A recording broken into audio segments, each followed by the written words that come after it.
Peut-être que tu suis mes vidéos et que tu te demandes parfois est-ce que je suis vraiment introverti ou est-ce que je suis extraverti ou est-ce que je suis entre les deux, tu sais pas trop vraiment où te positionner. Donc la semaine dernière, je t'ai fait une vidéo spéciale pour t'expliquer ce que c'était un ambiverti. Donc je te remets un lien vers cette vidéo si tu l'as pas vue. Dans celle-ci, on va voir ensemble donc 11 signes si tu as une tendance plutôt ambivertie. Donc ça va être 11 affirmations et tu pourras voir si ça résonne avec toi, oui ou non. Et tu pourras me dire dans les commentaires évidemment ton ressenti par rapport à ça. Donc je pense que c'est intéressant quand tu es introverti ou introverti extrême de pouvoir comprendre un peu le mode de fonctionnement d'un ambiverti, donc une personne qui sera entre les deux, et d'un extraverti. Donc de temps en temps, je ferai des vidéos sur les autres types de tempéraments. Pour te faire cette vidéo, je me suis inspiré d'un article que je te mets dans la description si tu as envie d'aller plus loin. C'est un article super intéressant en anglais. Donc on va démarrer avec le premier signe en fait, c'est que tu ne crames pas l'attention des autres. Tu n'as pas peur d'être le centre de l'attention. Mais attention, ça dépend du contexte. C'est-à-dire que dans certains types d'événements, tu n'auras pas peur d'être le centre de l'attention ou qu'on s'intéresse à toi. Et dans d'autres contextes, tu vas pas trop aimer. Donc voilà, souvent tu es plutôt content d'observer tranquillement ce qui se passe et de pas forcément être le centre de l'attention. Mais si jamais ça arrive, c'est pas trop grave pour toi. Deuxième signe, c'est que tu aimes être à une fête, à une soirée, à un endroit où il y a beaucoup de monde, où il y a des groupes de gens. Tu apprécies ça, tu te sens bien. Tu es OK pendant plusieurs heures. Ça se passe bien, voilà, tu apprécies d'être là et tout ça. Et d'un seul coup, en fait, tu vas perdre ton énergie, ton niveau de batterie sociale va tomber d'un seul coup à plat, tu l'auras même pas vu venir.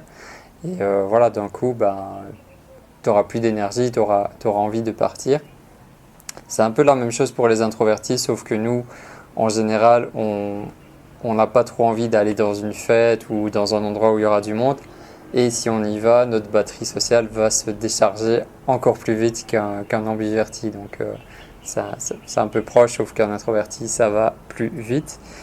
Troisième signe, c'est que tu préfères les échanges profonds. Donc ça, évidemment, les introvertis, même les extravertis, on apprécie d'avoir des échanges de qualité, mais chez les introvertis, c'est beaucoup plus présent. Donc, comme les extravertis, tu aimes la conversation, tu aimes échanger avec des gens, et comme les introvertis, tu détestes les bavardages. Donc voilà, c'est un mélange des deux, mais tu préfères quand même les échanges qui auront une profondeur avec les autres. Quatrième signe, c'est que en fait, il y a des limites à ta zone de confort social.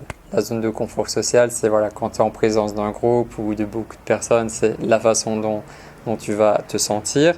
Donc toi, tu es quand même une personne qui est assez à l'aise pour socialiser, pour échanger avec les autres globalement, généralement, donc dans la plupart des cas. Mais pour vraiment t'affirmer, te mettre en avant, c'est un petit peu difficile quand même pour toi dans ce genre de contexte. Cinquième signe, c'est que tu peux être très réservé dans certaines situations. Donc, en fait, selon avec qui tu vas parler, selon avec qui tu vas échanger, selon la personne qui est devant toi, tu vas avoir une énergie totalement différente et voilà. Parfois, ça va être facile pour toi de parler avec cette personne. Parfois, tu seras un petit peu réservé, un peu timide. Et si jamais tu connais pas du tout la personne, que tu l'as jamais rencontrée, que c'est la première fois, tu seras quand même un petit peu plus réservé que d'habitude. Sixième signe, c'est que tu socialises en groupe. Ça veut dire quoi? C'est que tu aimes bien rencontrer des nouvelles personnes, ça te plaît, mais tu vas le faire quand tu seras déjà avec tes amis autour de toi. Sera plus facile pour toi parce que le fait de te présenter seul à un inconnu, pour toi, c'est encore un petit peu difficile. Donc, si tu es avec tes amis, il sera facile de socialiser avec d'autres nouvelles personnes. Septième signe, c'est que tu ne corresponds à aucune étiquette. Donc, par exemple, si tu fais un quiz sur Internet, sur l'introversion ou l'extraversion, tu vas pas te reconnaître dans les profils. Donc, comme je te disais en intro, tu te reconnais pas à 100% dans l'introversion et tu te reconnais pas à 100% dans l'extraversion. Et les deux tempéraments, ils résonnent avec toi.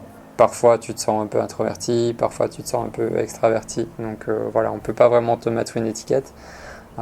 Sauf que maintenant, le mot ambiverti existe et ça pourrait être intéressant qu'il soit un petit peu plus connu. C'est pour ça aussi que je fais ces vidéos. Alors le huitième point, c'est que tu pourras avoir une tendance à rester en arrière, rester en retrait. Donc toi, comme je te disais, tu as hâte d'aller à des événements sociaux, des événements où il y a du monde, mais tu vas pas rentrer dedans direct. Toi, tu auras besoin d'une petite phase d'adaptation où tu vas commencer à observer tout le monde qui est autour de toi avant de socialiser avec les autres. Neuvième signe, c'est que tu prends du temps seul, mais à petite dose. Donc, tu, tu le sais, tu comprends que tu as besoin de temps seul, mais pas trop non plus. Donc, il faut que tu arrives à trouver l'équilibre. Par exemple, si tu dois passer un week-end complètement seul, sans voir personne, dans un endroit isolé, peut-être que ça va être un peu trop pour toi. Alors que pour un introverti, en tout cas un introverti extrême, passer un week-end seul sans voir personne, ça va être une partie de plaisir et ça va être très facile. Toi, ce sera vraiment à la limite. Dixième signe, tu réfléchis avant de parler, comme les introvertis. Donc, tu n'as pas vraiment de problème pour organiser tes pensées en parole. Donc, de ce côté-là, ça va. Mais tu attends souvent d'entendre ce que les autres vont dire pour commencer à t'exprimer. Tu vas pas être la personne qui s'exprime en premier, tu vois, qui prend la parole. Ce sera pas forcément toi. Et le dernier point, le 11e, tu arrives en fait à trouver un équilibre dans une conversation. Donc, s'il y a quelqu'un qui parle, toi, tu vas être un petit peu plus silencieux, tu vas l'écouter. Et si jamais tu es avec quelqu'un qui est un petit peu calme et qui parle pas trop, c'est toi qui vas parler et qui va mettre en place la conversation. Donc, le mot que je retiens de tout ça, c'est l'adaptation. Donc, tu arrives vraiment à t'adapter selon le profil qui est en face de toi, tu t'adaptes en conséquence.